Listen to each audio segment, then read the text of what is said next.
feature presentation. You are watching a master at work. Hold on a minute. Okay. That was very interesting, but I just wanted to say hello to everybody and welcome to the Silver and Black Experience. So right now, it is the time for the Draft Countdown 2024, and I'm very proud to be excited to have a hostess right here. So I know it's been like an unexpected moment, but right now, here it is, ladies and gentlemen, part of the Undroppables. So here it is. Big C and Raider James, how's it going? Welcome to the show. Welcome to Silver and Black Experience. Howdy. Nice to be here.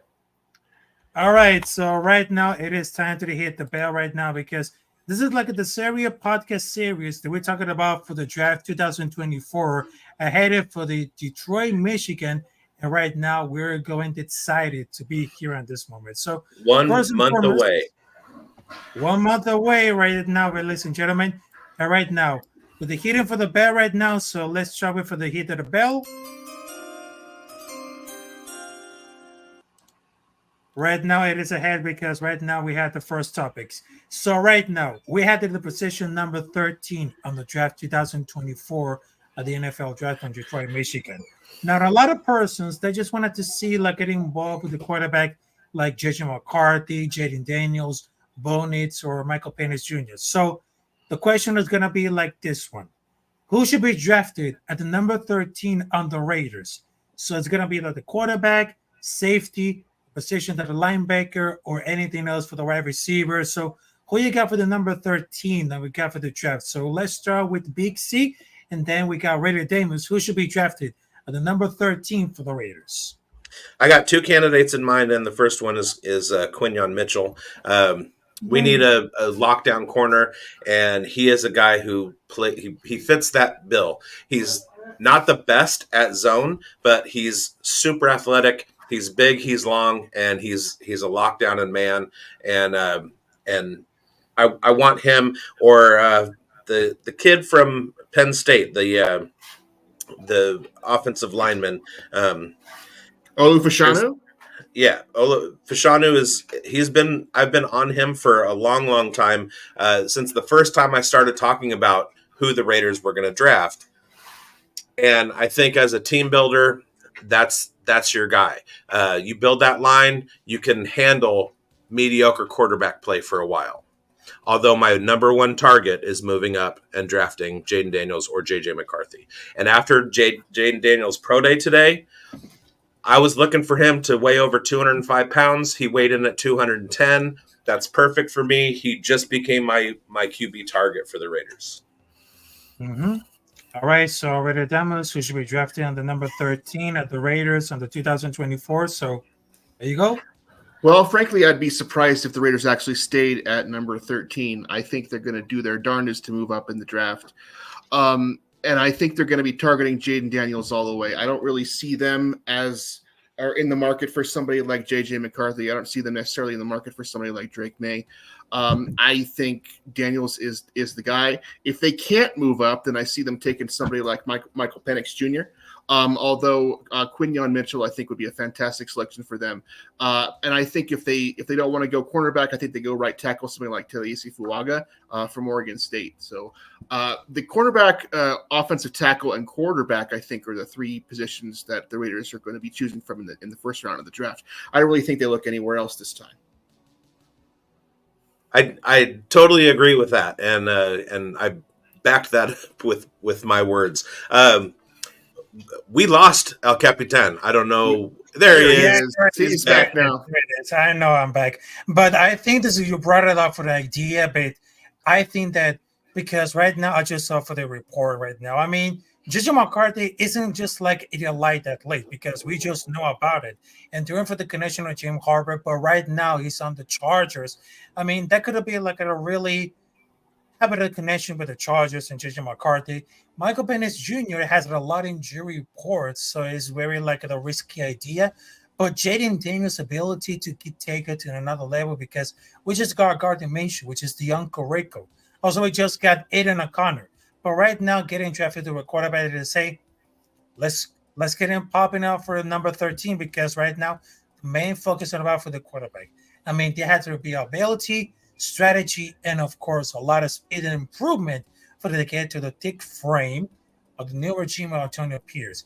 And I think Antonio Pierce had a bright idea, and Tom Telesco should be cooking a lot of the excitement news for this guy for the draft. So I think that the number 13 is going to be between a wide receiver, which is Marvin Harrison Jr. for Ohio State, and then they had J.D. McDaniels. So this is going to be like the two top candidates to be on the number 13 position. So that could be like really exciting idea.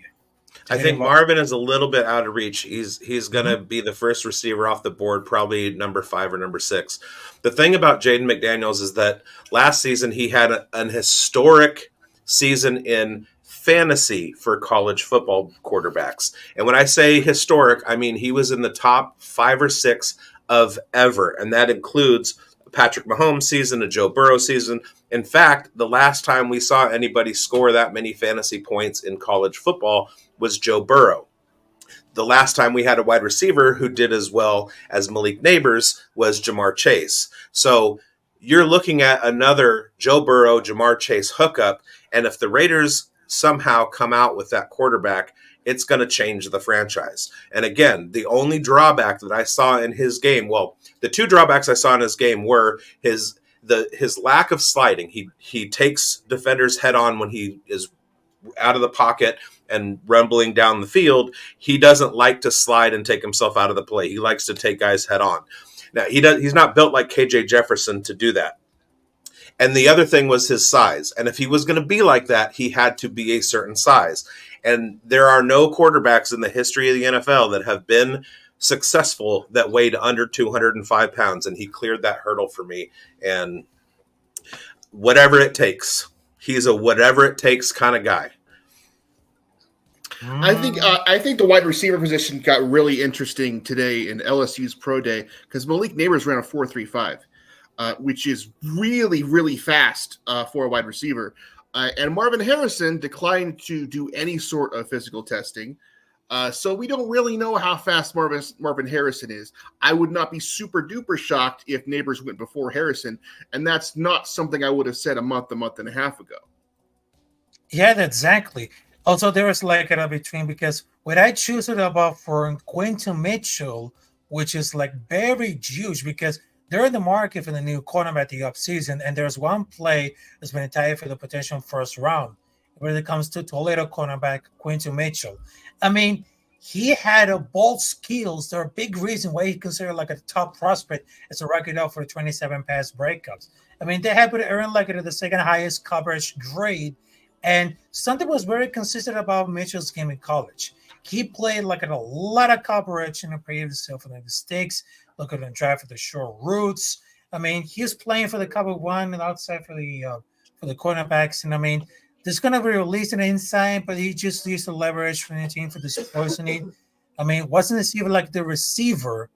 The balls gets there, forcing the completion. I mean, this is going to be like a great and simple. So, as a matter of fact, we're going to do like a frame breakdown about Quentin Mitchell. I mean, he's one of the best top cornerback ever that we just see for anything. So let's just see for like in a moment. So we just saw for it like a little bit. So right now, like I'll share the screen right now. All right, so let's see what happened right now. All right, so there it is. All right, so this post right here is for the ad Holder 95. So let's just see what happens if Quentin Mitchell close to the current. This is a great job of playing for the receivers, man. So let's check them out. All right, so this is the white yellow. All right. There's a great precision. I mean, if you see like at the great precision of Quentin Mitchell, I mean, it's very similar. I mean, they had their biggest difference to weigh it out for the curls, like around instead of short distance game, but he does like a good job of reading, breaking on the road. But I think that man right here, he's like one of the best cornerbacks in the receiver. So it might be a good because the plan A is going to happen for Jaden Daniels. But if it doesn't happen, I mean, they're going to put it into Quentin Mitchell. If this is happening, if they're going to take over Jaden Daniels for the quarterback. Yeah, and I like Quinyon Mitchell. The only mark against him that I can see is that he played in a lesser conference. He played for Toledo. Toledo isn't exactly a Power 5. You have Cooper DeJean, who is kind of being looked at right now as the first cornerback that's going to be taken off the board. He played at Iowa, and he was a huge part of Iowa's lockdown defense. Iowa won games without scoring any points. So Cooper DeJean is a little bit bigger than Quinyon Mitchell, but I don't think he's going to be available at pick 13. But aside from that, the fact that he didn't compete against guys in the SEC or in the Big Ten, I think Quinyon Mitchell is right there. His coverage grades are absolutely incredible. He had over 90 coverage grades in 2022 and 2023. The guy gets it done, and he's going to translate in the NFL, especially with the athleticism he showed at the Combine. So I wouldn't have any problem picking him at 13. Well, if we're talking about competition level, as we well know in college football, there is no higher competition level than the SEC. And I think a guy who's fallen through the cracks and someone we need to be talking about more is Kool-Aid McKinstry from Alabama, guy who played opposite of Terry and Arnold, who a lot of people are talking about because he had an amazing combine. Kool-Aid McKinstry didn't compete with the combine because he had an injured foot. But he runs routes for receivers. He's incredibly athletic. He has the best name in college football by far. And I think he's somebody the Raiders can get in the second round because I think he's going to keep falling through those cracks. I think if the Raiders don't get a quarterback in the first round, I think they go right tackle, either J.C. Latham from Alabama or Talisa Fuaga. And I think they need to get defense, especially specifically a cornerback in the second round. Exactly, because I mean, one of the biggest difference we had to go to see like the draft. I mean, there's a lot of positions that we need to take care of about it.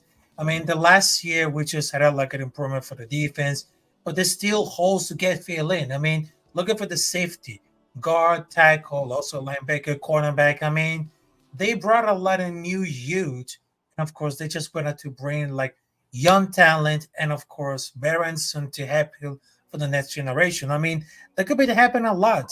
So I just really thought it's gonna be like a really happen on the draft. Expect the unexpected, but I think that they're not going to screw it up for the first round, which is John Marcus Russell.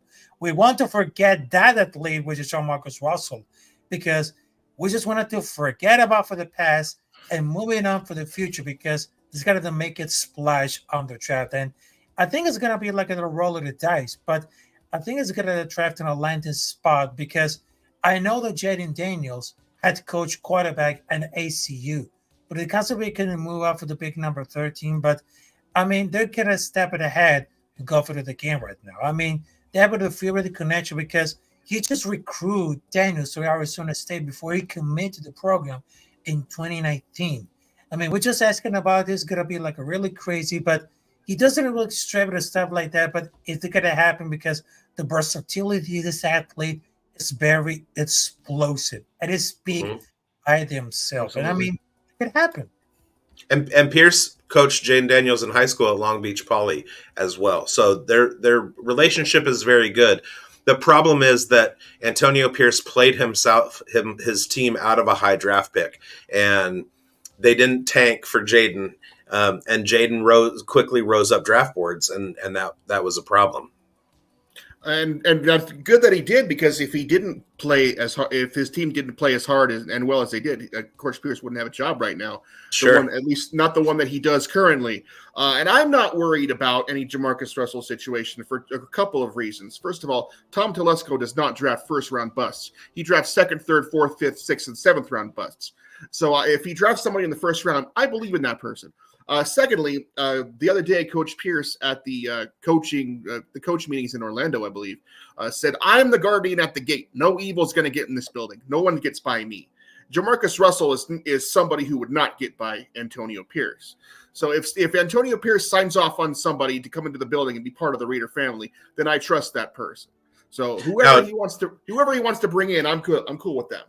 Hearing Jamarcus Russell's name just triggers my Raiders traumatic stress disorder. So once again, how many times have we got to go through this?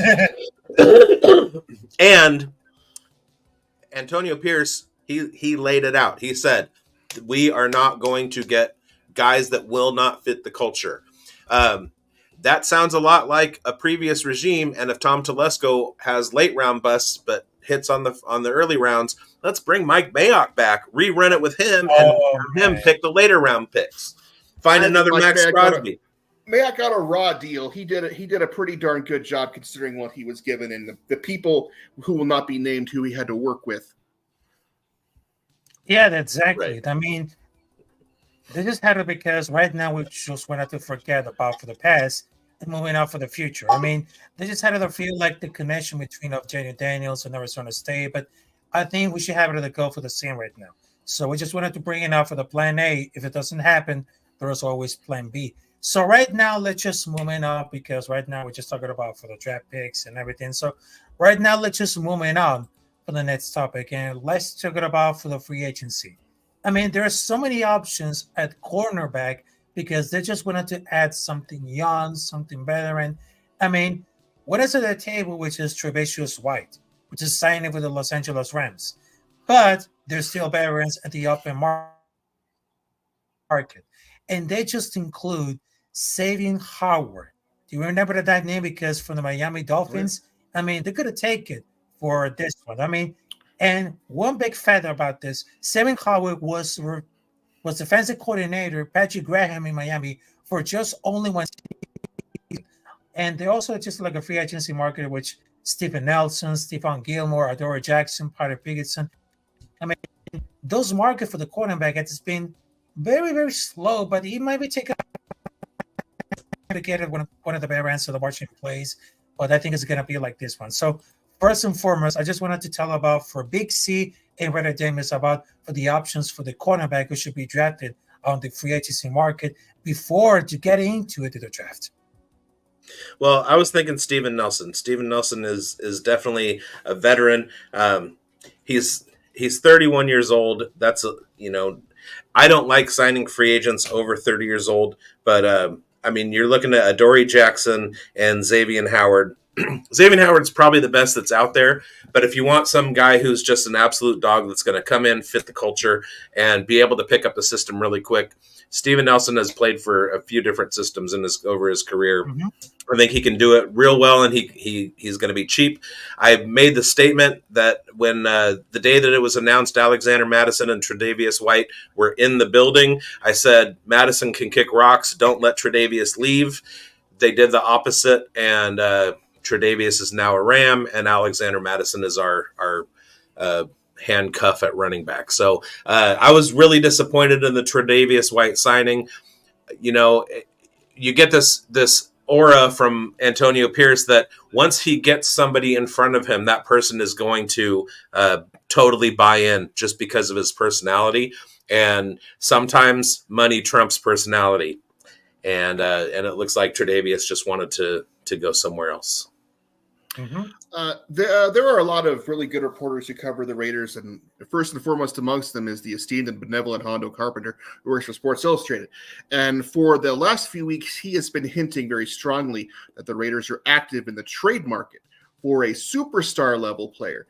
And he will not tell anybody who this is, what side of the football they are on. But through my powers of deduction, it is my strong belief that the person in question is none other than the other Miami Dolphins cornerback, Jalen Ramsey, who is 29 years old currently and will turn 30 in October of this year, and who previously, when he was being traded from the Jaguars, expressed a desire to go to either the Tennessee Titans or the Raiders. He should have been a Raider 3 years ago. He should have been a Raider a long time ago. The Raiders have plenty of cap space, and they're going to have more when Jimmy Garoppolo's money finally comes off the books. And I strongly suspect they're going to throw quite a bit of that at an extension for Jalen Ramsey once they trade for him. That is the answer for cornerback that I see coming down the pike. Sure. Yeah, that's exactly, because there's a lot of options. Yeah, there's a lot of options to get into it. I mean, there's cornerback, safety, guard, tackle, linebacker, because remember what has happened with the old regime with Josh McDaniels and Dave Ziegler, we are the worst of the worst. But now with the new regime with Antonio Pierce, it just became like a solidification. And of course, there's just like a big moves coming out there. But I mean, this is like a big opportunity to make a splash to everything could happen. And I just really thought that this could be happen. A lot of things could have happened at this one. But I think the next season for the Raiders, it should be like so great, so amazing, because right now we're just heading off for the free agency. The draft is coming out there. And man, it's going to be like really excited to putting everything together right now. So we are the Raiders right now. So I just wanted to tell you because right now there's some guests backstage right here because not only we just hanging out with Big C and Raider Damus for the Undroppables. So I just wanted to bring out from my brother, which is one of my best brothers right here. He represents for the Raiders World Artists. So I have much love to him. So I just wanted to tell her for the welcome. So ladies and gentlemen, a man without presentation. So here it is. AR Afakasi Raider. Hey, gang. Howdy. So what's everybody else? Have me on. Raider Damus, was it? Top right? Raider Damus, Yeah, that's me. Raider Damus and bottom they right. have Big C. Nice to meet you. And sorry, top right. Biggs. All right. Biggs. Nice to meet you guys. How are we? Everyone in the chat? How are you? Yeah, Yeah. not much. Just talking some Raiders football. Right. Yeah, I've been listening in. Thank you for the invite, Rafa. So Yep. go on. I didn't mean to crash your pipe.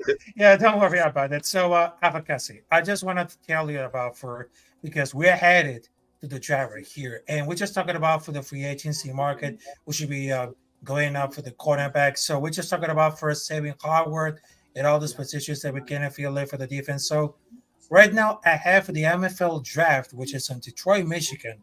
We should be like really comfortable of the free agency if we're gonna sign it to Savvy Howard, a cornerback from the Miami Dolphins who has a very good experience with Patrick Graham. Who is that cornerback you're talking about? Savvy Howard from the Miami Dolphins who has a very connection with Patrick Graham. Okay. I got to be honest. I haven't really heard of him, so I can't really give an opinion on the player himself. But look, I guess just free agency as a whole. Like, I'm glad that we got a marquee player in Christian Wilkins. I mean, Gardner Minshew. I mean, he's a guy who Yeah, plays the a lot Uncle of heart, Rayco. gives me Bruce Gradkowski kind of vibes. Those other two guys, I mean, depth. What is it? You were just talking about him, Alexander Madison and Alexander Madison. Yeah, right. Yeah, depth guys fighting for a role, fighting for a spot. So not really needle moving moves, but like the first one or two. So ideally, it would have been nice to have another one by now. I mean, just a little epiphany I just had just before, like maybe something to do with it, like not being able to pull off these signings could be other than like, I'm hoping the reason why is that he's saving this cash to pay like the players that are going to be off their contract by the end of the year. Guys like Malcolm Kuntz, guys like Nate Hawks, we're going to need money to re-sign those guys. So I believe they have they hold a key part for our future moving forward on the defensive side of the ball. But maybe, it's his first look. This is his first year as a head coach, so this is a new experience for him. Free agency, having to wheel and deal. You know what I'm saying? So maybe that could be something to do with it. I don't believe that's something that anybody else has kind of touched up on or thought about. But I don't know. Just had a thought. You know what I mean? Like it's his third time, so he's still kind of learning like the whole wheeling, dealing, how it all works, how to go about business. You know what I'm saying? So maybe that could be why we haven't really made any more moves as of yet. But I think that's why it was such a good move getting Tom Telesco, because he has experience as a GM, and Right. their returning candidate as the interim GM. He was an interim, and that was his first experience as a GM, and he didn't go through the contract type stuff towards the end of the season. It was mostly roster management, getting guys on and off the practice squad, signing free agents in week 16, things like that. And Telesco he's a veteran, and Silver and Black Pride today came out with an article talking about the relationship between Telesco and Antonio Pierce. And as long as they're in lockstep, unlike the previous regime, we should have CJ Stroud. We should be in pretty good shape. Right. Silver and Black Pride. That was my first dirt sheet website I got into when it came to finding out the new. Yeah, Hey, that was back because my Raiders started in 2009. You know what I mean? So, I started writing for Silver Black Pride in 2011. That started my career, and I'm still doing what I was doing then. So, shout out Levi Damien. That's where Raider Damas and I remember that. The Silver man Black Pride himself. is. I was a commenter and started a Raiders blog apart from it, and invited Raider Damas on to do a podcast. 7 years later, we hooked up again and finally got it done. But Silver and Black Pride is where it all started. That's awesome. My favorite was the weekly Ballers and Busters. I love that. Yeah. He still does that on USA Today. He does that every week during the season. It's still as funny as ever. Yeah, because that was before like we got like content creators doing like covering a lot of Raider stuff. Back then there wasn't. It was like, you had like shout out to what is it, the Raider podcast, Raider Greg and Raider Randy. You know that one I'm talking about? Raider Greg. Yeah, that one. And then it was Mikey Raider, and then for me, it was just straight to Silver and Black Pride. So, yeah, kudos. Yeah, I mean, we're just kind of for the content creators. I mean, when I just started to do like a Raider podcast back in 2022, and I was getting new, and I was getting involved with all this information with the guy for the articles and all this stuff. But I was kind of like very nervous about to create the Raiders podcast. But right now, I just see like a very improvement right now. I just see like a great cast. Like, for example, there's Afakasi Raider, there is Raider Joe, also there is the guys for Untrappables, also Kenny King Jr., which is, you reminded him he's the son of the greatest legend, which is Kenny King. I mean, that could be happening. Anything could happen. I mean, expect the unexpected. And I was taken away for all these like great things about it. And I'm very proud to create content for the Raiders when it comes to the offseason, the draft, free agency, and of course for the preseason, postseason, regular season. I mean, there's no pause at all because we just get involved with the football, and football never stop. I mean, NFL never stop, Raiders never stop. I mean, we are the motherfucking nation, and who can stop us? There's nobody. And speaking of steaming up other guys, before I got on here with Rafa, I was watching the BTB guys, the Black Team Bitch guys. Corey, who came on the Unrivaled show last week, and Kenny King Jr. Raider Mike was on there. Also, Tape Don't Lie with guests of the Unrivaled show, Marcus and Matt Holder, and they do really, really good work too. Ted Wynn is out there doing like really, really good work, although he's not Raiders specific anymore, but he's still just a film god. So many guys out there. Watch all of us. Watch all of them. I mean, without question, the Raiders have the best content creators for a football team on YouTube. There are so many really, really excellent guys who do podcasts and just make film studies and stuff. If you look around at other teams, the Bengals have like one dude on YouTube who talks about them.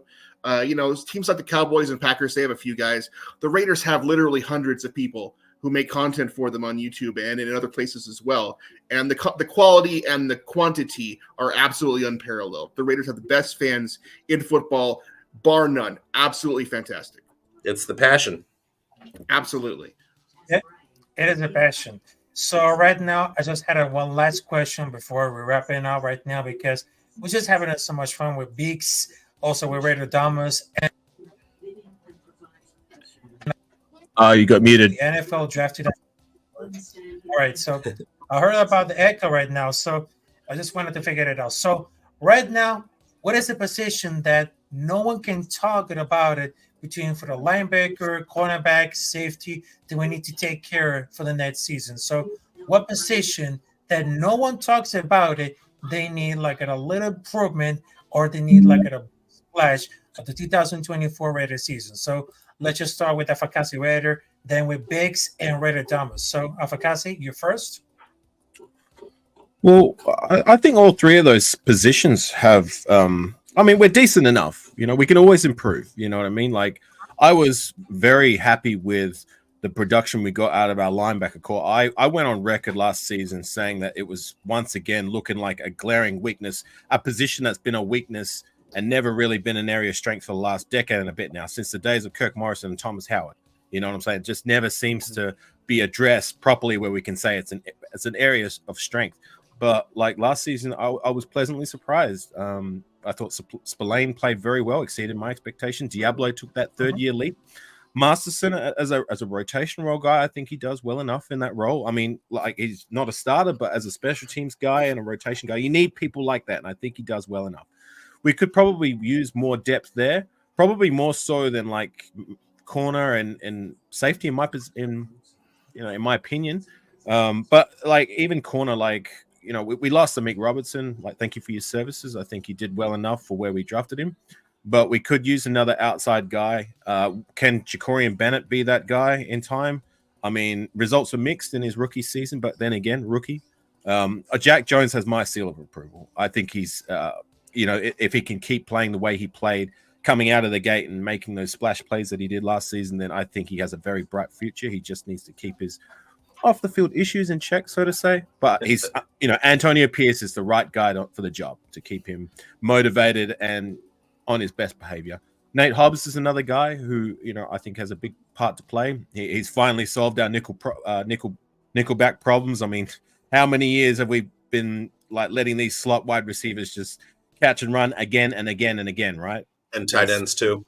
And tight ends, you know what I'm saying? So Nate Hobbs didn't work out on the outside, but as a nickel guy, I think that's where he thrived. In that money backer role, like hybrid linebacker, cornerback, I think he did an exceptional job last year. And then our safety duo of Marcus Epps and Trayvon Morig. Morig, again, a guy who took a third-year leap. Marcus Epps, I think, did well enough. And we got Polamalu at depth. I thought he did well enough in that role as well. So, he earned an extension. I mean, he earned an extension. I mean, he remember it was supposed to be Tyreek Gillespie that we drafted, and then we brought in Roderick Teamer and whoever else to be that depth guy, but it was Polamalu who earned the job. You know what I'm saying? So yeah, we could get better at every spot, but I think maybe linebacker we could probably use a little bit more. If we don't find ourselves like a veteran outside corner, or if we don't draft, I know they got their eyes on that Terrion Arnold guy. That's his name, right? They're eyeing him off if we're being priced out of a quarterback.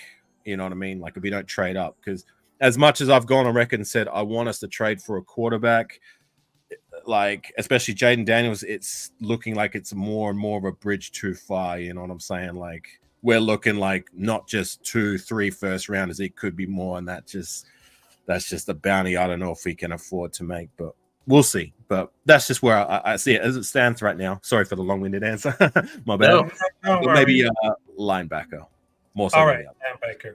Mm-hmm. Great question. Great answer. All right, so Bix, do you have any question about that? So what position do we care about for the most? Because I forgot. That's pretty hard to follow. But I will say that I have not, even though we re-signed Andre James, I have not given up hope that we maybe go out and get a bigger, stronger center that can handle pass protection better than Andre James, or try and get somebody who can play left guard and move Parham over to center. I just want somebody to outplay Andre James. I don't think that's too far of a stretch.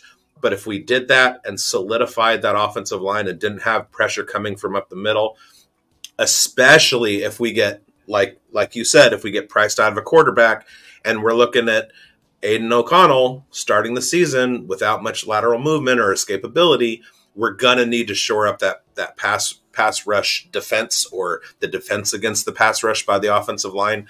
And to get somebody in the draft, I think is possible. And they just need to outplay James in training camp and make my dreams come true. Mm-hmm. Where Damas? What position? Well, the obvious positions that we need to improve are guard and tackle, especially on the right side. But your initial question was, what is the position we need to improve that no one's talking about? And I'm going to go with tight end, because obviously Michael Mayer is our starter. We signed Harrison Bryant as depth. What we need is a big, mauling, nasty blocking tight end to help whoever we sign at right or left tackle. And somebody like Lee Smith, because that was a guy I remember the Raiders had for years. And the Raiders had a fantastic running and passing game when Lee Smith was there, no small part due to him.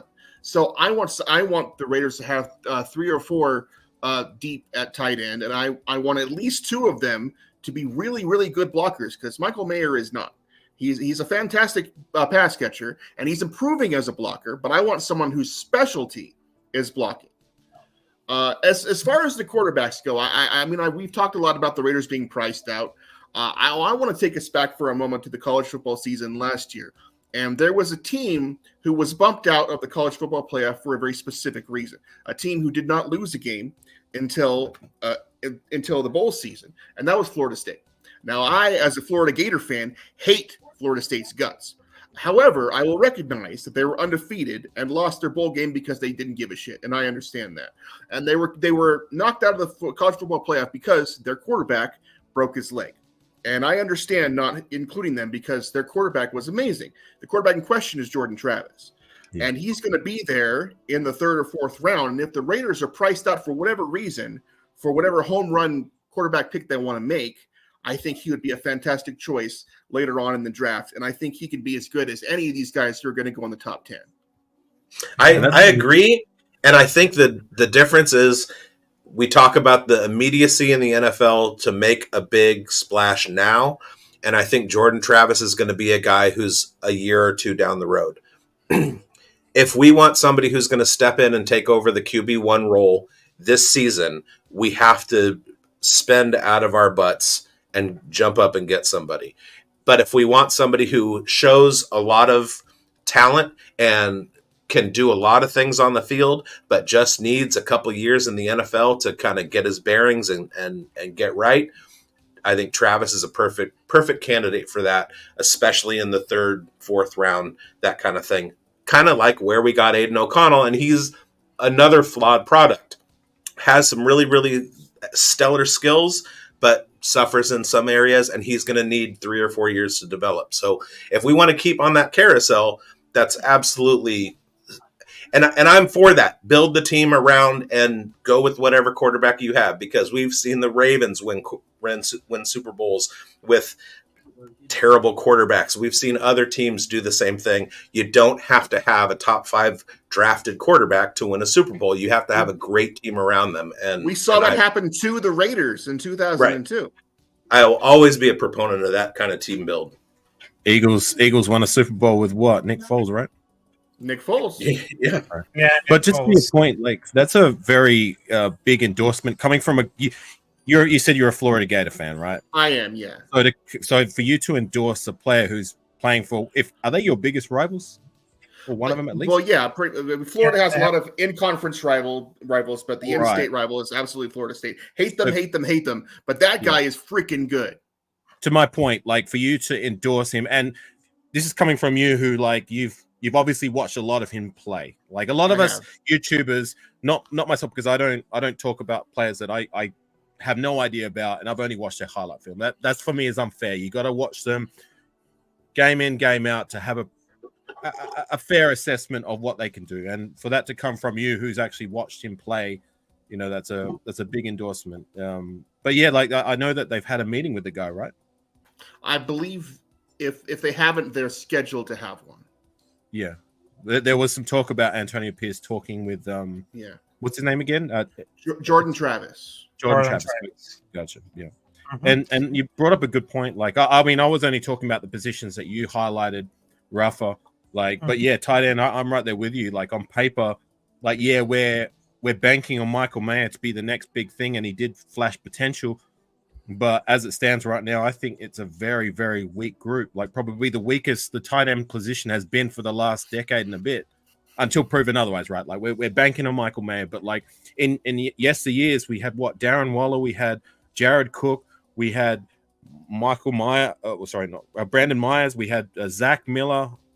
You know what I'm saying? Like we always had guys there. Just right now, we're taking a bank that Michael Mayer could be the guy, but we don't have a veteran that's in the room yet that that we could rely on. I mean, Harrison Bryant. I mean, how good is that guy? Can you guys tell me? He's not great. He's okay. He's a lunch pail depth guy, just like you said.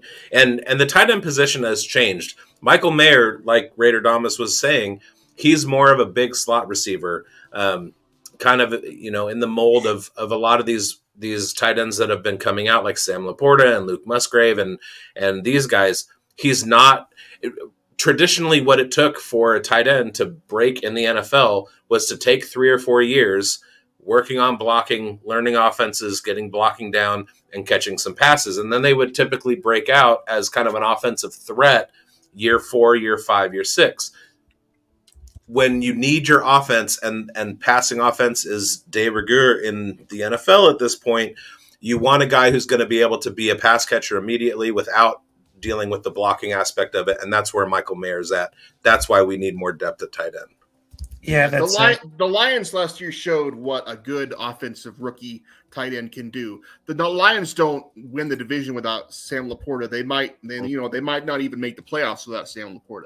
Sam Laporta is that goddamn good and that important to the Lions. And if you hit on a guy like that, man, it makes a lot of difference.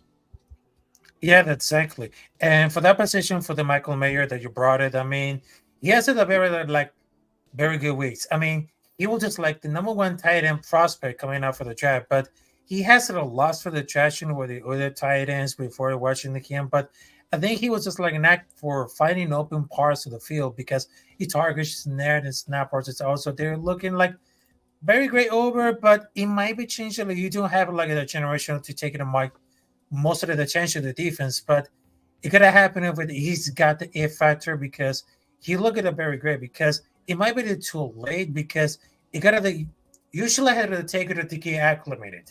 I think that nowadays the tight ends are more and more in players their ability to quickly talk because they're slightly scary. I mean, he seems to the rise, but he thinks that they're holding like the value he had right before they started.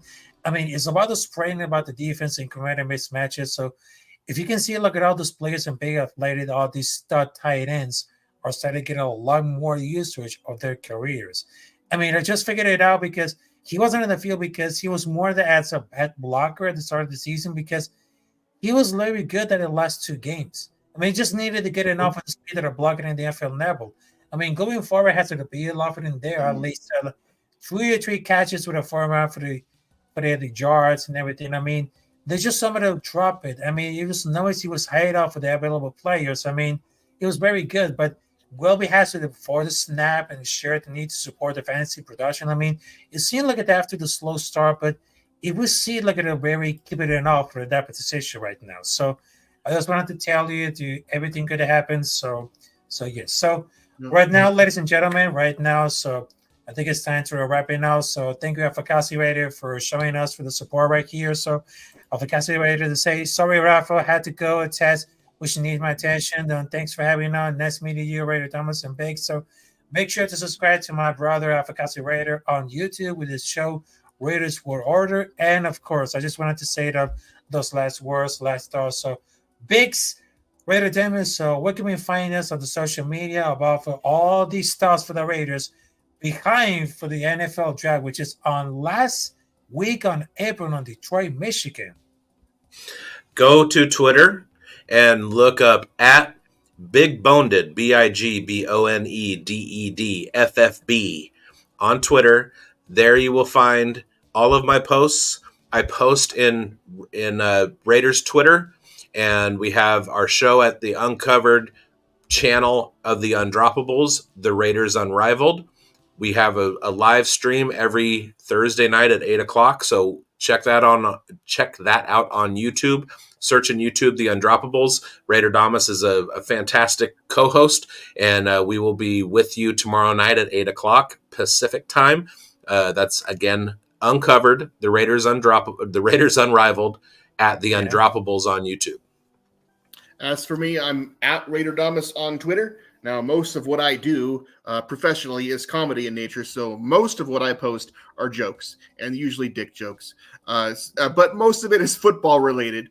And as Big said, I will be on the show co-hosting tomorrow night at 8:00 Pacific on the show that he mentioned, The Undroppables. So we have a lot of fun. We talk about the Raiders, talk about football, talk about everything, talk about life, talk about food, talk about TV and movies, and all sorts of good stuff. So we have fun. So follow me at Raider Damas. I do my articles every week during the season at the Raider Ramble. I do a roast of whoever the Raiders are playing that week. It's a lot of fun. Follow me.